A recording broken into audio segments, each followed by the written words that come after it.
What's up, winners? Leo had a bath today. He's all fluffy. Oh, I wish you could see his face. Anyways, we have funny. Meghan's PR team puts out their stuff about how wonderful Meghan is and how all the flight members fell to their knees in awe of her beauty. But it is not always the case. And guys, I'm going to cover another topic that's really important. So I hope you will stick around for that after this one. It's a little bit important and some information you want to share with people you know. But we'll get to that in a minute. So, diva-like behavior. Rude, dating back to her time on Suits. And Leo, no. He's playing with his water bottle and was not looking after a kid. Now, here's the interesting thing. This is a flight attendant. I believe it's confirmed. Dan Wooten, he's a journalist. He does his homework. And this is exactly what we see from Meghan. We see these weird planted stories.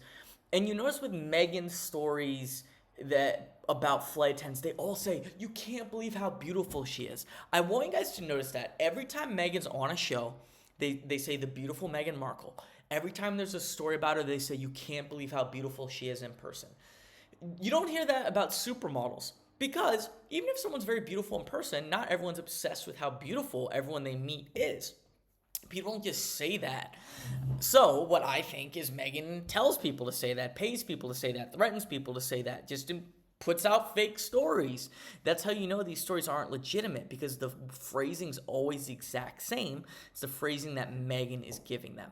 So Archie and Care of the Nanny makes sense to me. Let's say allegedly, but seems like what Meghan normally does. She was rude. No, Leo, like Meghan tends to do. She has her evil witch.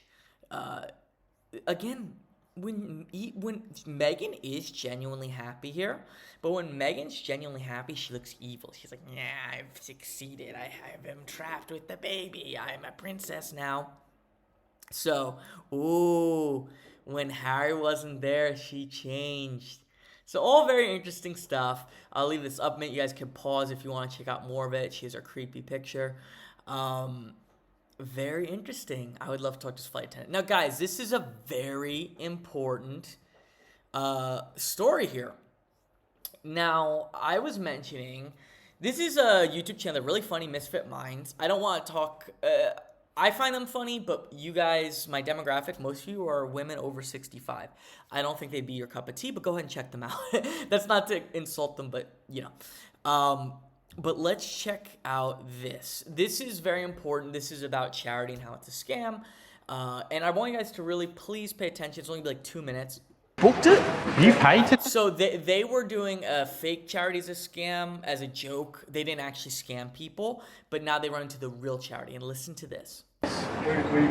Brother, you're doing it all wrong. What fundraiser are you guys doing? We're doing the Surf Life Saver, mate. I work through a marketing company. Wait, we should get lanyards. All right, boom. That's the key point I wanted you guys to listen to right there. I work for a marketing company. I scrolled it down so their faces are covered. Because they are technically scamming people, I'll say allegedly, not the Misfit Minds people, the people working for the marketing company. So you guys, I believe in the UK, you guys are call them chuggers, but these are all over big cities. They're in the United States. I visited Finland. And what happens is you're approached by these people who ask you to sign up for this monthly thing where you pay each month, no Leo, to a charity. And whatever. And it's a good point here is they won't take one-off donations. They only take the monthly thing. And there's a reason for this because it's a vicious, disgusting scam. Here's how it works. I have $120 here, right? Now, let's say, it's a monthly thing, but we're just going to make it simple.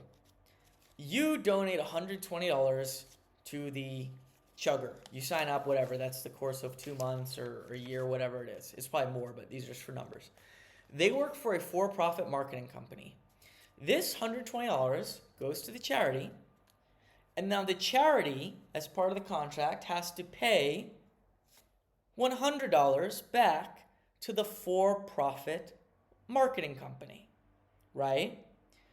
So there is no difference between the final results, and really it's no different anyway, other than it's a legal loophole that they can do it, than if you gave if you had a for-profit company or any person come up to you and say, hey, I'm raising money for this charity, give me $120. Oh, thank you.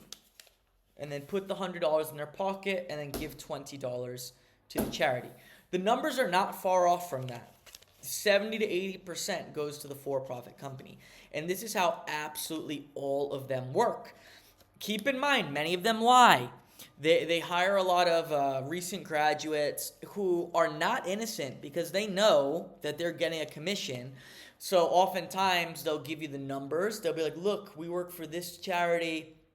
We're raising money for this charity. Look, 80% of it goes to charity, 20% goes to admin. That is the numbers of the charity. They're not including the fact that 70, 80% of the money is being funneled off to the for-profit company, not a non-profit fundraising company, a for-profit company before going to the charity. And normally the people raising it, they get commission, and the commission they get is almost half of what you're donating. So the individual person who's guilting you, saying, do you care about kids? Me. They are literally just pocketing something like half the money that you are giving nominally to a charity. And then the other, whatever, 20, 30% is going to the for-profit shady marketing company, normally run by a low-level con artist. But it's huge. It's somehow legal. But never donate your money to these things ever. They all work this way because you are literally donating money. Most of your money is going to a for-profit. Again, I work for a marketing company.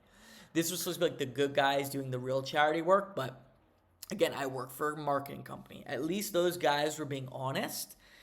But just keep this in mind, guys. Please spread this around because you see these things being very successful, and to me, it's absolutely disgusting. The worst scams in the world come from nonprofits because there are businesses that are bad, but at least they're not literally straight up lying and saying, hey, you're giving money to charity and using it for themselves. There's a lot of other scams, but that's just a quick one I want everyone to know about. Tell everyone you know it's always a vicious scam. I'll say allegedly, but none of these losers are going to be able to sue me. They're just low-level con artists. But that's how it works. So see you guys soon. Take care.